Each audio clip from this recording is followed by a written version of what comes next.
Muy buenos días, tengan todas y todos ustedes. Espero que estén, como dice ahí, pura vida. Supondrán que tal vez les vengo a contar la historia del Cuerpo de Bomberos, a decirles que nos dedicamos a tres cosas: a proteger la vida, la propiedad y el medio ambiente, o que nuestro objetivo es prevenir y proteger. Pero en realidad, el día de hoy quiero no solamente hablarles sobre la teoría del fuego, porque es importante conocer cómo se produce. Yo estoy seguro que muchos de ustedes se imaginarán que para producir fuego se necesita, por ejemplo, oxígeno, que también vamos a necesitar material combustible. E indudablemente para ello se requiere también una chispa para producir fuego. Y por eso este día hemos querido indudablemente salirnos de ese esquema y pasar a otro. Y yo le dije a don Roberto cuando estuve interesado en venir al TEDx: Roberto, yo creo que en nuestra sociedad lo que hace falta precisamente es, en lugar de continuar en el tema de la protección, dedicarnos a analizar qué es lo que está fallando en la prevención.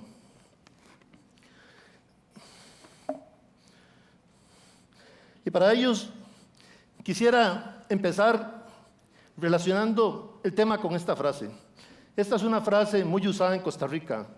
Nosotros la escuchamos constantemente después de las emergencias. Siempre después de una emergencia uno escucha a la gente decir: yo no creí que esto me fuera a pasar a mí. Yo creí que esto le pasaba a gente que vive en otros lugares, en condiciones precarias, gente que es muy irresponsable, pero a mí jamás me iba a pasar. En realidad, esto es como una negación a la posibilidad de que me pase. Y ese es precisamente el origen. Para ello, yo quería hoy contarles una historia de algo que me ocurrió hace 19 años, como decimos nosotros, hace muchos kilos atrás, cuando una tarde venía yo de regreso del Bajo de Landura, andaba con un amigo ahí caminando, poniéndole la cleta, y al ser como las 5:30 de la tarde llegamos a la parte alta de una montaña cuando veníamos en carro, y el sol pues estaba brillando en el horizonte, y de repente nos encandilamos e invadimos el carril contrario. Ese día yo solo puedo recordar dos escenas. Una primera escena donde en el parabrisas se visualizaba una sombra grande que se acercaba. Y una segunda escena cuando estaba yo dentro de un vehículo totalmente destrozado. Un ambiente en que yo no sabía lo que había pasado. Era como que me sacaron de este lugar y me llevaron al otro instantáneamente. Mi amigo y yo nos preguntamos: ¿qué fue lo que pasó? El carro es chaleña, ¿verdad? Y nosotros, ¿qué fue lo que pasó? Y entonces chocamos. No. Y entonces, en ese momento, dijimos: salgamos. A pesar de que tenía un carro de 15 toneladas incrustado en el de nosotros, yo todavía no relacionaba que habíamos sufrido un grave accidente. Y en ese momento, cuando estuvimos a punto de salir del carro, sentí un gran dolor en la cintura. Sí, en esa época tenía cintura. Y ese dolor era muy agudo, que vi las risas ahí. Ese dolor era tan agudo que realmente fue como si me hubieran clavado un cuchillo. Yo me imaginé que estaba yo herido. Y me moví y los huesos traqueaban. En ese momento yo ya empecé a sentir de que algo grave había pasado. El tiempo realmente en esos momentos transcurría muy extraño, como por segmentos. No era ese continuo al que uno estaba acostumbrado. Bueno, llegué al hospital. En el hospital se confirmó, sí, fracturas de cadera y otras heridas más ahí, múltiples heridas. Y yo les digo una cosa: en esa época yo era un ferviente creyente de que a mí no me va a pasar.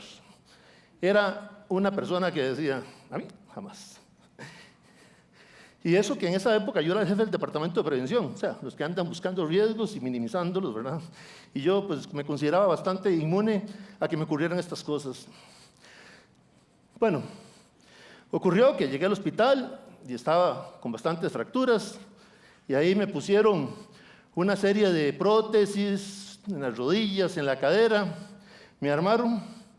Algunos médicos decían, no, usted ya no volverá a caminar. Otros decían, hay que cortarle la pierna, está lista. Se cortaron todos los nervios, ya eso no funciona. Muchas preguntas me hacían en el hospital. Solo una tenía completa certeza, y era cuando me preguntaban, ¿y llevaba el cinturón puesto? Negativo. Lo demás, pues era realmente muchas cosas que en la cabeza me daban vueltas. En esa época yo era muy aficionado a todo lo que se llamara aventura, que vamos al cuadra, que el kayak, el paracaidismo, a la montaña, cualquier cosa que se ponía por delante, que fuera aventura, yo me mandaba. Inclusive hasta manejar en la Ruta 32, imagínense, qué jugado. Bueno, realmente esa frase a mí no me va a pasar, estaba muy arraigada en mí. Era un fiel devoto de que a mí no me va a pasar. Pero me pasó, ¿verdad? Me pasó y estuve varios meses en el hospital de Lins viendo todos los días eso.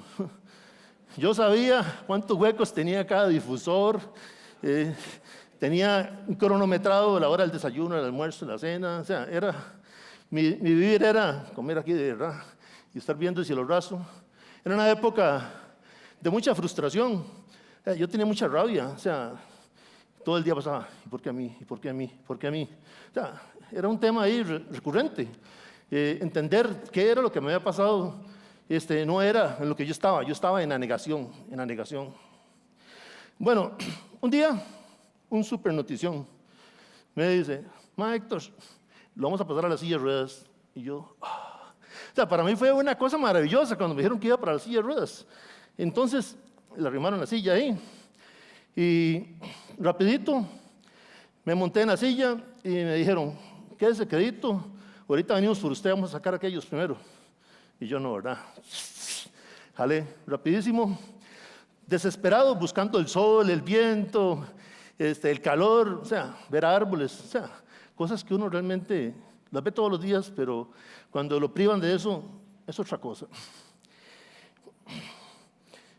En mi desesperación de llegar al patio, me equivoqué, agarré para su lado.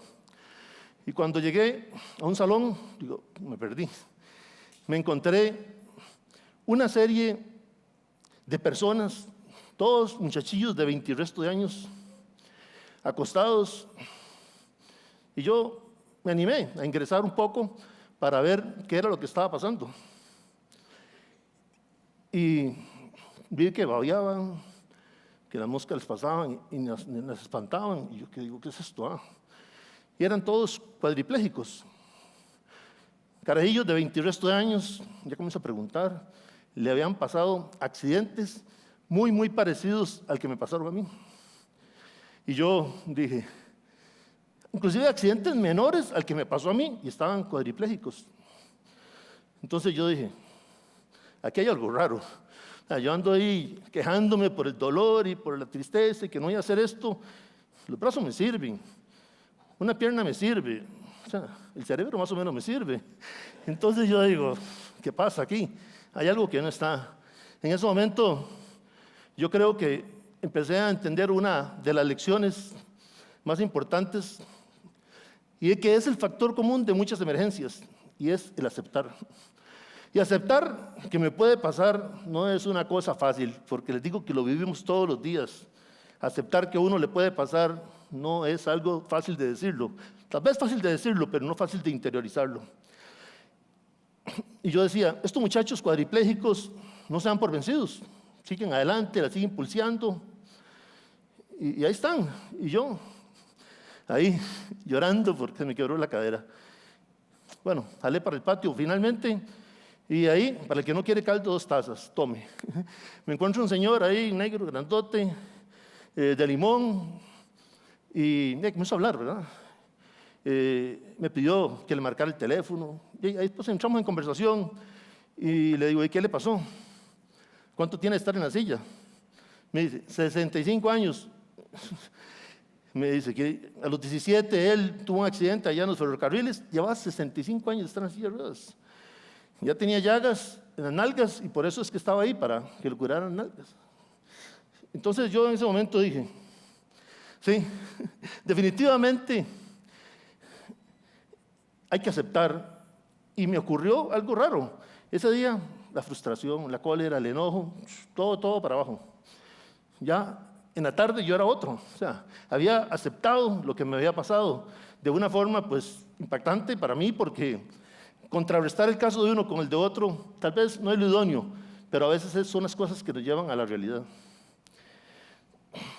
Vino un proceso ahí de recuperación, de la cama a la silla de ruedas a la andadera, de la andadera a las muletas, de la muleta al bastón. Y fue un proceso donde mucha gente me ayudó. Por ahí está mi mamá en algún lado. Y tuve que repetir la lección de otra vez volverme a enseñar a caminar, ¿verdad? Y entonces, en ese proceso, yo conocí gente que realmente tiene mucha voluntad y tiene mucho carisma.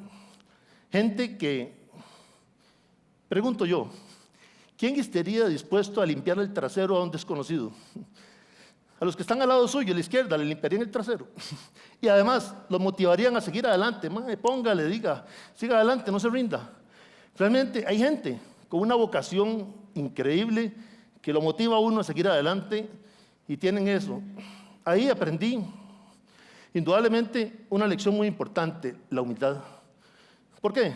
Porque nos creemos autosuficientes, doña toda, pero cuando usted tiene que esperar a que alguien le traiga el cacho para que orine, usted dice, suave, aquí no hay gente tan autosuficiente como uno cree. O sea, dependemos de los demás. Nadie es autosuficiente.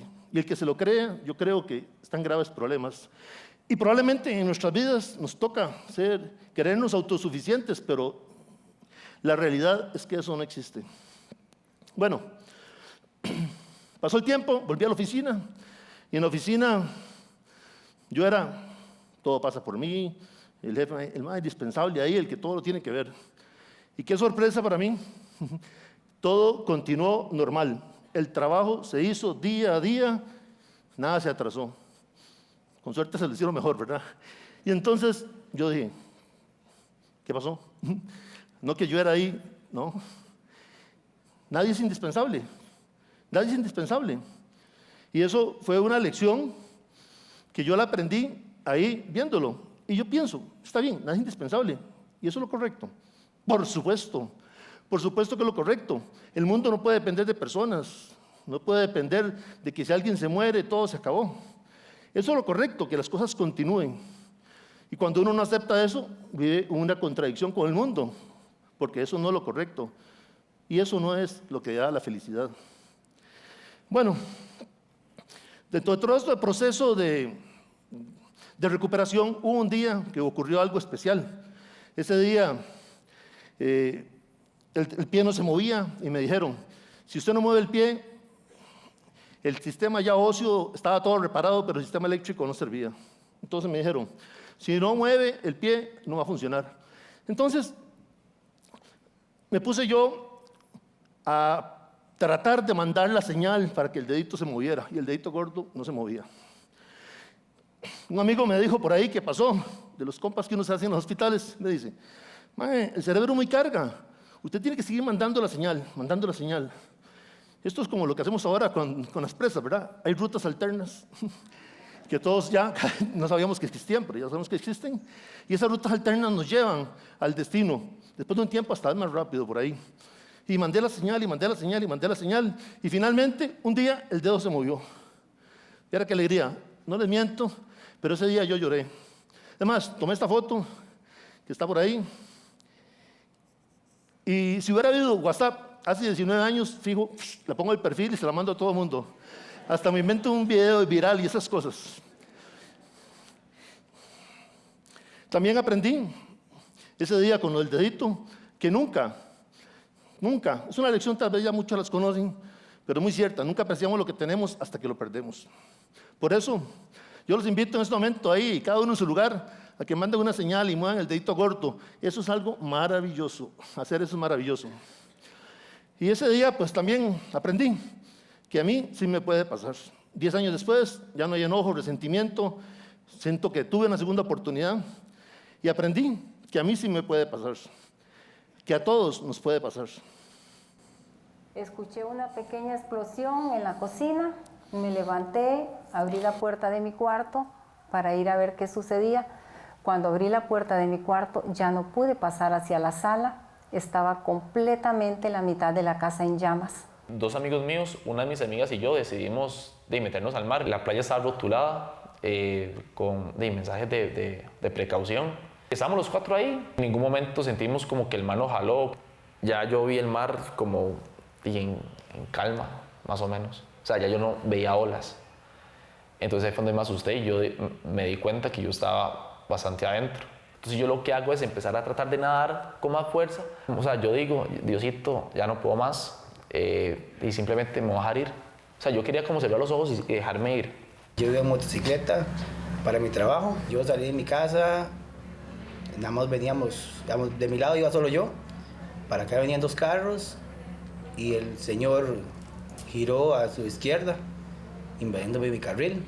Soy sobreviviente a un accidente de descarga eléctrica mientras instalaba una antena. Yo estaba arriba del palo, sosteniendo la antena para que no se fueran los cables, porque estaba muy cerca de los cables, si acaso 1 metro de distancia. La antena giró y ahí recibí la descarga yo. Yo escuchaba a mi papá, que desesperado, que decía, se me muere mi hijo, Dios, ¿qué hago? ¿Qué hago? Yo siempre pensé, a mí no me va a pasar, le pasará a otros, pero a mí no. Vemos las noticias de que pasó eso, pasó lo otro, y ay, ¿verdad? Pobrecitos, o qué pecado, y ojalá que todo esté bien, pero nunca nos preguntamos, pues puñe, ¿eso me puede pasar a mí?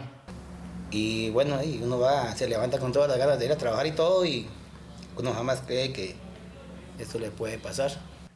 Solo porque uno dice que a qué le pasó, a mí no. Cualquier momento le puede pasar a uno. En mi trabajo, yo normalmente veo cómo las personas descubren en la desgracia que no son infalibles. El año pasado murieron 30 personas en su casa durante un incendio, 62 electrocutados, 149 murieron en accidentes acuáticos, 454 en accidentes de tránsito, más muchos más que quedaron lesionados. Realmente creer que esto no nos puede pasar es algo incorrecto. Escuché una pequeña explosión en la cocina.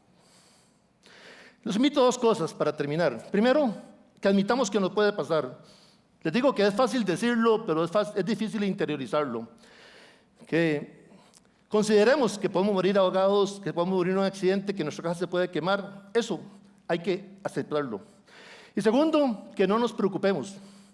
Que no nos preocupemos, que nos ocupemos. Porque ocuparse es lo que sí debemos de hacer. No debemos vivir en una preocupación. Ayer me decía mi hija Valentina, ¿qué le vas a ir a decir? ¿Que se van a morir? Le digo, no, porque la gente que ve TEDx es muy viva. Son muy vivillos. No van a morir. Ya ellos saben que se van a morir. Lo que les voy a decir es que no deben anticipar su salida de este mundo. Y segundo, que no deben ser una carga para alguien más. Esas cosas son las que yo creo que vale la pena saber. Y entonces, tomemos acción, pongamos un detector de humo, identifiquemos las salidas, pongamos un extintor, enseñémosle a alguien a marcar y dar la dirección de la casa. Tomemos acciones que realmente nos lleven indudablemente a minimizar. En el Cuerpo de Bomberos de Costa Rica, amamos lo que hacemos para cuidar lo que ustedes aman. Muchas gracias.